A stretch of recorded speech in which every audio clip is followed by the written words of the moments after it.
야, 이거 어떻게 흘러가는 건지 모르겠는데요. 그랑 콜리오스 판매량을 기대하는 분들이 상당히 많고 저 또한 판매량이 유독 기다려지는 차 중 하나인데 이런 기사가 나왔습니다. 르노 신차 심정지 위기, 그랑 콜리오스는 무슨 죄? 아니 대체 무슨 일이길래 심정지라는 자극적인 표현까지 쓰나 봤더니 다름 아닌 임단협 때문이었습니다. 르노 코리아 노사도 임단협 시즌이라 한창 협의가 진행 중인데 안타깝게도 합의점을 찾지 못했고 협상 자체가 파행되면서 파업까지 진행 중인 상황이란 거죠. 생산 노조가 중심이기 때문에 생산에도 당연히 차질이 생길 수밖에 없고 많은 언론들이 그래서 신차율과 반감까지 우려하고 있는 상황입니다. 아마 이해가 안 되는 분들도 계실 겁니다. 한창 회사가 어려운 시기인 게 사실이고 아무리 임단협이 중요하다 해도 왜 하필 지금 이러냐는 거죠. 다른 때 같으면 노조가 요구하는 바가 뭐고 이게 기업뿐 아니라 사회에 끼치는 영향에 대해 설명했을 텐데 르노코리아는 다른 때와는 상황이 많이 다르기 때문에 오늘은 르노코리아 노조가 어떤 걸 요구하는 거고 이게 회사에 치명적인 영향을 끼칠 수 있는 이유는 뭔지 이런 얘기들을 해보려 합니다.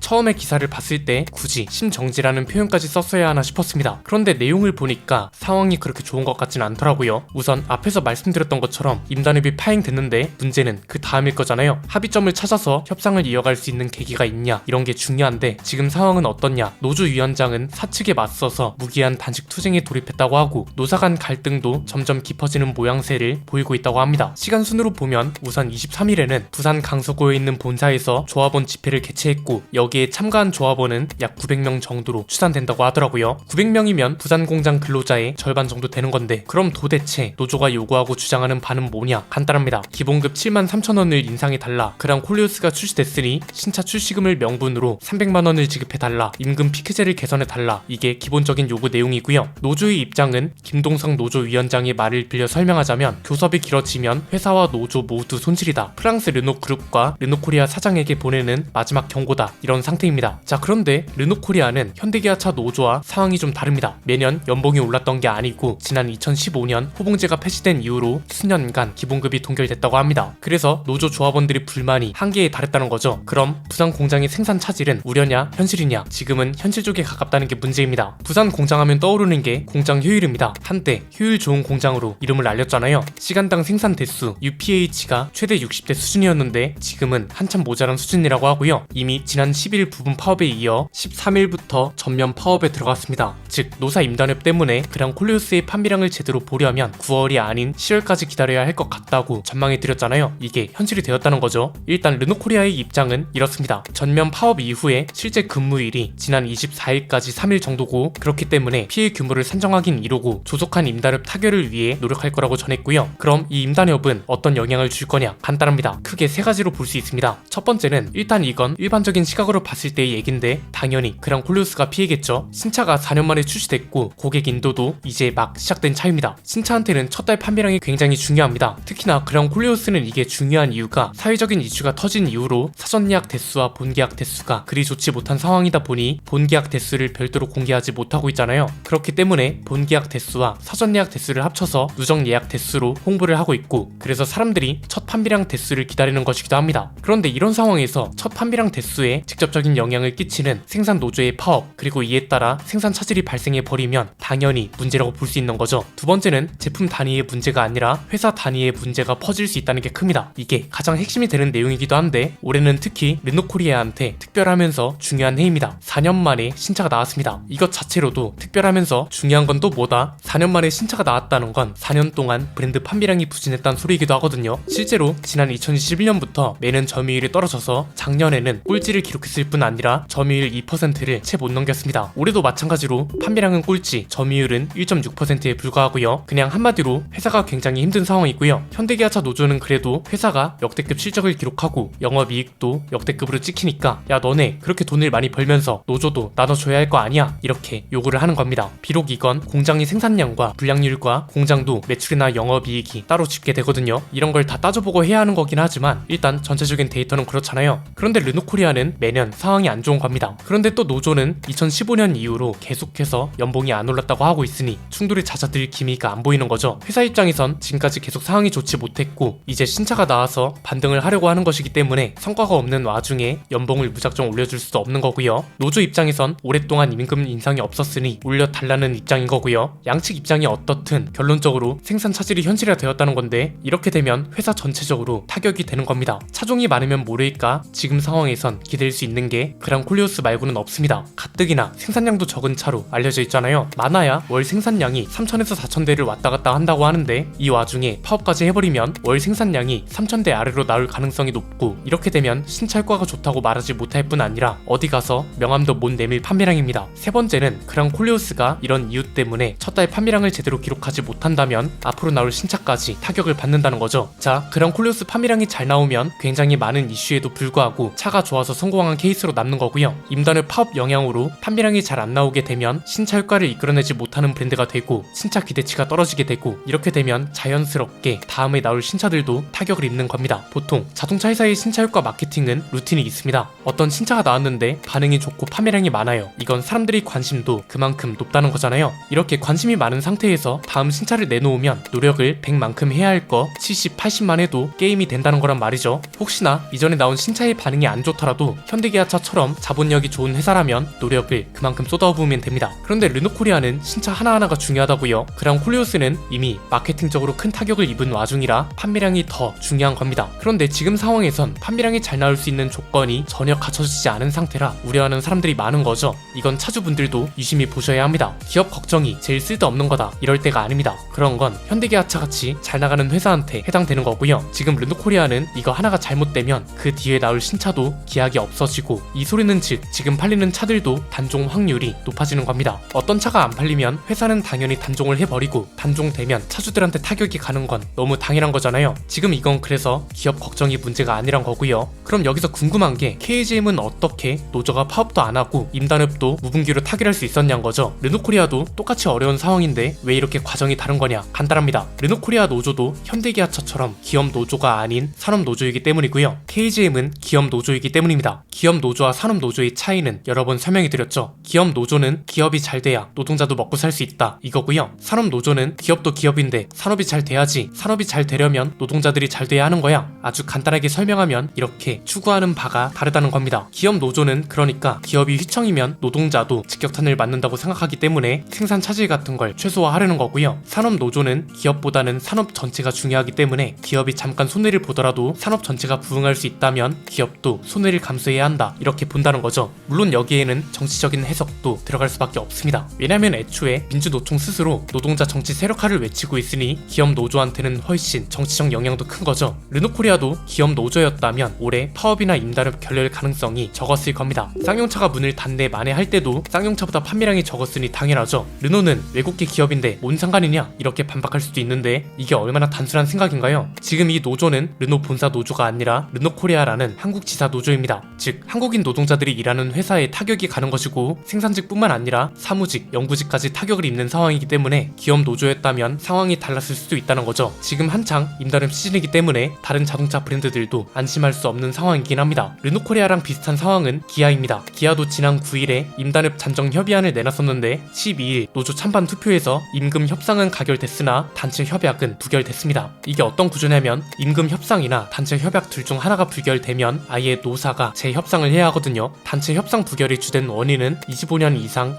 근속퇴직자한테 차량 할인을 해주는 평생 사원증이라고 알려져 있죠. 이걸 다시 복원하는 게 무산돼서 그런 게 아니냐는 분석도 나오고 있습니다. 그래서 이쪽도 지금 다시 협상을 해야 하는 상황이고요. 현대차는 그나마 다행인 게 지난 7월에 사측과 임단업을 마무리 지었고 임단업 이후에 정년 연장 논의 중이라 상황이 좀 낫습니다. KGM은 기본급 72,000원을 인상하는 걸로 임단업을 타결했고 15년 연속 파업 없이 임단업 타결이라는 기록을 세웠습니다. 브랜드별로 놓고 보면 현대기아차가 가장 크게 파업을 하지 않을까 하는 우려도 있었는데 오히려 현대차는 임단업을 빨리 마쳤고 기아도 파업까지는 가지 않을 것 같고 KGM은 이미 종결이고 르노코리아가 상황만 놓고 보면 가장 안 좋다고 할 수 있는 거죠. 9월은 어차피 추석 연휴도 있었기 때문에 본격적인 판매량을 평가하려면 10월 판매량을 지켜봐야 한다고 했었잖아요. 부디 10월부터는 정상적으로 생산이 진행됐으면 합니다. 가뜩이나 판매량을 기대하는 분들이 많기 때문에 좋은 방향으로 결론이 나왔으면 하네요. 오늘 내용은 여기까지입니다. 내용이 유익하셨다면 좋아하셨다면 구독과 좋아요 알림 설정 부탁드립니다. 지금까지 저는 안피디였습니다. 감사합니다.